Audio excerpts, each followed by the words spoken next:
ಚದುರಂಗದ ಎರಡನೇ ಸುದ್ದಿಯ ಕಡೆಗೆ ಹೋಗೋಣ. ಚಂದ್ರಮನದಲ್ಲಿ ಸೆಕ್ಸ್ ಸುಳಿ ಸಂಚಲನ, ಬಣ್ಣದ ಬದುಕಲ್ಲಿ ಬೆತ್ತಲೆ ಲೋಕ, ದೌರ್ಜನ್ಯದ ವಿರುದ್ಧ ಕಲಾವಿದರ ಫೈರ್. ಇದುವೇ ಚದುರಂಗದ ಎರಡನೇ ಸ್ಟೋರಿ, ಸೆಕ್ಸ್ ಟಾರ್ಚರ್.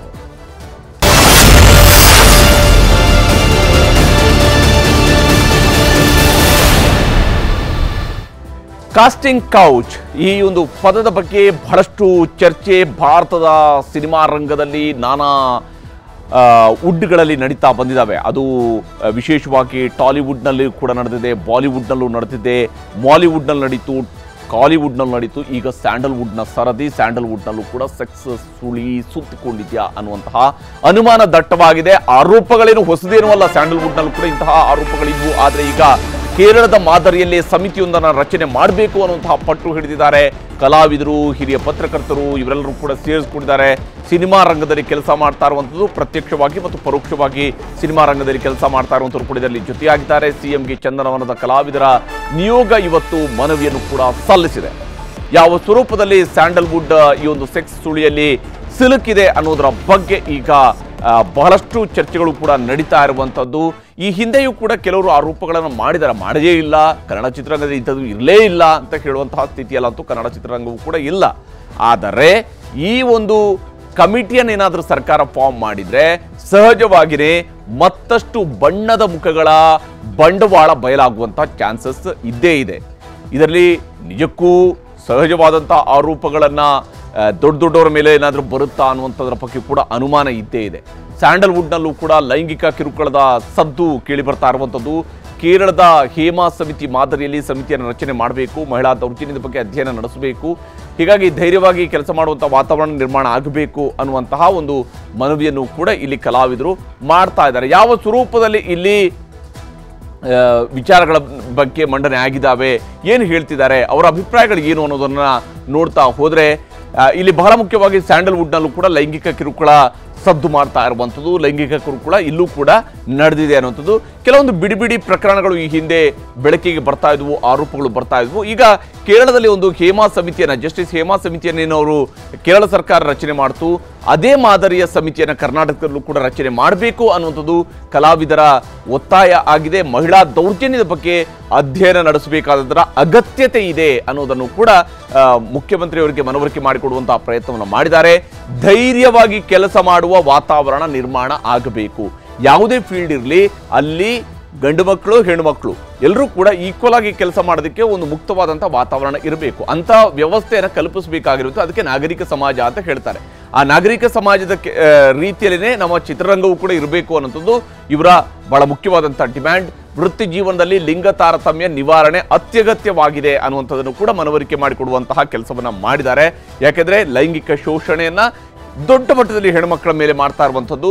ಇದಕ್ಕಾಗಿ ನಿವೃತ್ತ ನ್ಯಾಯಮೂರ್ತಿಗಳ ನೇತೃತ್ವದಲ್ಲಿ ಸಮಿತಿಯೊಂದನ್ನು ರಚನೆ ಮಾಡಬೇಕು ಅನ್ನುವಂತಹ ಒಂದು ಮನವಿಯನ್ನು ಕೂಡ ಮಾಡಿದ್ದಾರೆ ಚಿತ್ರರಂಗದ ಪರವಾಗಿ.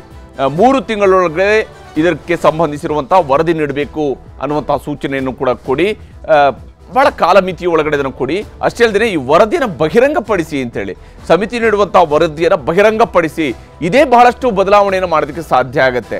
ಇದರ ಆಧಾರದ ಮೇಲೆ ಕೇಸ್ಗಳು ರಿಜಿಸ್ಟರ್ ಮಾಡ್ಬೋದು, ಅದರ ಮೇಲ್ಗಡೆ ಆಕ್ಷನ್ ಅನ್ನು ತೆಗೆದುಕೊಳ್ಬೋದು.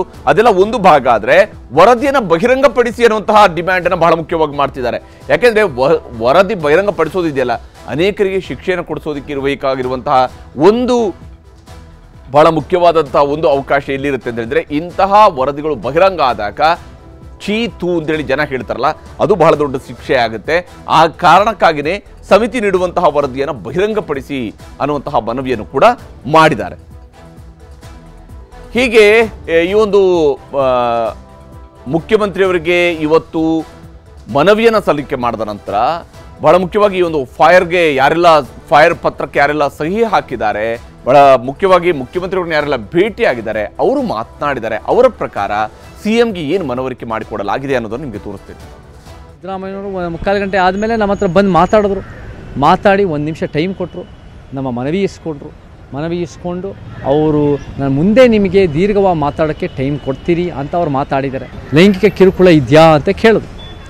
ನಮಗೆ ಹೌದು ಖಂಡಿತ ಇದೆ, ನಮಗೆ ಆಧಾರಗಳಿದೆ, ಇವಾಗ ನಮ್ಮ ನಿಯೋಗದಲ್ಲಿ ಬಂದಿರೋರ್ಗೂ ಅನುಭವಗಳಿದೆ, ಎಷ್ಟೋ ಒಂದು ರೀತಿ ನಮಗೆ ಜೀವಂತವಾಗಿದೆ, ಅದನ್ನು ನಿಮಗೆ ಹೇಳ್ತೀವಿ ಅಂತ ನಾವು ಕೂಡ ವ್ಯಕ್ತಪಡಿಸಿದ್ದೀವಿ. ಇದು ಬರೀ ಆಕ್ಟ್ರೆಸಸ್ಗೆ ಸೀಮಿತ ಮಾತ್ರ ಅಲ್ಲದೆ ಜೂನಿಯರ್ ಆರ್ಟಿಸ್ಟ್ಗಳು, ಡಾನ್ಸರ್ಸ್ಗಳು, ಇವ್ರಿಗೆಲ್ಲ how do we make the film industry safer for them and happier for them, ಇದನ್ನು ಒಂಚೂರು ಇನ್ವೆಸ್ಟಿಗೇಟ್ ಮಾಡಿ ಒಂದಿಷ್ಟು ರೆಕಮೆಂಡೇಶನ್ಸ್ ಈ ಥರ ಒಂದು ಕಮಿಟಿ ಕೊಡುತ್ತೆ ಆ್ಯಂಡ್ ಅದನ್ನು ನಾವು ಎಕ್ಸಿಕ್ಯೂಟ್ ಮಾಡೋಕ್ಕೆ ಒಂದು ಪ್ರಯತ್ನ ಸರ್. CM ಸರ್ ಅದನ್ನು ತಗೊಂಡು ನನಗೆ ಗೊತ್ತು, ನಾನು ನೋಡಿದ್ದೀನಿ ಇದ್ರ ಬಗ್ಗೆ. ಬಟ್ ಇನ್ನೊಂದ್ಸಲ ನಾವು ವಿಸ್ತಾರವಾಗಿ ಇದ್ರ ಬಗ್ಗೆ ನಾನು ಡಿಸ್ಕಸ್ ಮಾಡೋಕ್ಕೆ ನಿಮ್ಮ ಫೈರ್ ಟೀಮನ್ನು ಕರಿತೀನಿ ಅಂತ ಅದನ್ನು ಒತ್ತಿ ಹೇಳಿದ್ದಾರೆ. ಸೇಫ್ಟಿ ಇಸ್ ವೆರಿ ಇಂಪಾರ್ಟೆಂಟ್, ಆ ಗೈಡ್ಲೈನ್ಸ್ ಬೇಕು ನಮಗೆ. ಸೊ ಅದು ನಮ್ಮ ಮನವಿ CM ಸರ್ಗೆ. CM ಸಾರಿಗೆ ಕೊಟ್ಟಿದ್ದೀವಿ. ಅವ್ರು ನೋಡಿದ್ರು, ಅವ್ರು ಹೇಳಿದ್ರು ಇದು ಕೂತ್ಕೊಂಡು ಆರಾಮಾಗಿ ಚರ್ಚೆ ಮಾಡಿ ಇದಕ್ಕೊಂದು ಸೊಲ್ಯೂಷನ್ ಇದು ಮಾಡೋಣ ಅಂತ. ಸೊ ತುಂಬ ಒಂದು ಒಳ್ಳೆ ಹೋಪಲ್ಲಿ ನಾವು ಆಚೆ ಬಂದಿದ್ದೀವಿ. ಹೀಗೆ ಫೈರ್ ಸಂಸ್ಥೆಯವರು ಅದರ ನಿಯೋಗದ ಸದಸ್ಯರು ಬಹಳ ಖುಷಿಯಾಗಿ ಒಂದು ಮಾತನ್ನು ಹೇಳಿದ್ದಾರೆ. ನಾವು ಒಂದು ಒಳ್ಳೆಯ ನಿರೀಕ್ಷೆನ ಇಟ್ಕೊಂಡಿದ್ದೀವಿ, ಸರ್ಕಾರ ಭರವಸೆಯನ್ನು ಕೊಟ್ಟಿದ್ದಾರೆ, ಮುಖ್ಯಮಂತ್ರಿಯವರು ಭರವಸೆಯನ್ನು ಕೊಟ್ಟಿದ್ದಾರೆ ಅಂತೇಳಿ. ಆದರೆ ಇಲ್ಲಿರುವಂಥದ್ದು ಲೈಂಗಿಕ ದೌರ್ಜನ್ಯವನ್ನು ತಡಿಬೇಕಾಗಿರುವಂಥದ್ದು, ಆ ತಡೆಯೋದಕ್ಕೆ ಬೇಕಾಗಿ ಭಾಳ ಮುಖ್ಯವಾಗಿ ಅವರು ಒಂದು ಪಾಯಿಂಟನ್ನು ಫೈರ್ ಸಂಸ್ಥೆಯ ನಿಯೋಗದ ಸದಸ್ಯರು ಪದೇ ಪದೇ ಹೇಳಿರುವಂಥದ್ದು, ಒಂದು ನಿರ್ದಿಷ್ಟವಾದಂಥ ಮಾರ್ಗಸೂಚಿ ಇರಲಿ. ಆ ಮಾರ್ಗಸೂಚಿ ಇದ್ದಾಗ ಸಹಜವಾಗಿಯೇ ಎಲ್ಲರೂ ಕೂಡ ಭಾಳ ಆರಾಮಾಗಿ ಕೆಲಸ ಮಾಡುವಂತಹ ಒಂದು ವ್ಯವಸ್ಥೆಯನ್ನು ನಿರ್ಮಾಣ ಮಾಡೋದಕ್ಕೆ ಸಾಧ್ಯ. ಅಂದರೆ ಒಂದು ಪಾಸಿಟಿವ್ ಆಗಿರುವಂತಹ ಅಂಶವನ್ನು ಕೂಡ ಇಲ್ಲಿ ಅವರು ಬಹಳ ಮುಖ್ಯವಾಗಿ ಪಾಯಿಂಟ್ ಔಟ್ ಮಾಡಿದ್ದಾರೆ. ಚಿತ್ರರಂಗ ತೀರ ಕೆಟ್ಟದ, ಅದನ್ನ ಅಲ್ಲಿ ಮುಚ್ಚಬೇಕು, ಇಲ್ಲಿ ಎಲ್ಲ ಜನ ಸರಿ ಇಲ್ಲ ಅನ್ನುವಂಥದ್ದಲ್ಲ, ಅದರ ಬದಿಗೆ ಅಲ್ಲಿ ಸುಧಾರಣೆಯೂ ಕೂಡ ಆಗಬೇಕು ಅನ್ನುವಂತಹ ನಿಟ್ಟಿನಲ್ಲೂ ಕೂಡ ಇವರು ತಮ್ಮ ಮನವಿಯಲ್ಲಿ ಉಲ್ಲೇಖವನ್ನು ಮಾಡಿದ್ದಾರೆ. ಇದು ಇವತ್ತಿನ ಚದುರಂಗ. ನಮಸ್ಕಾರ.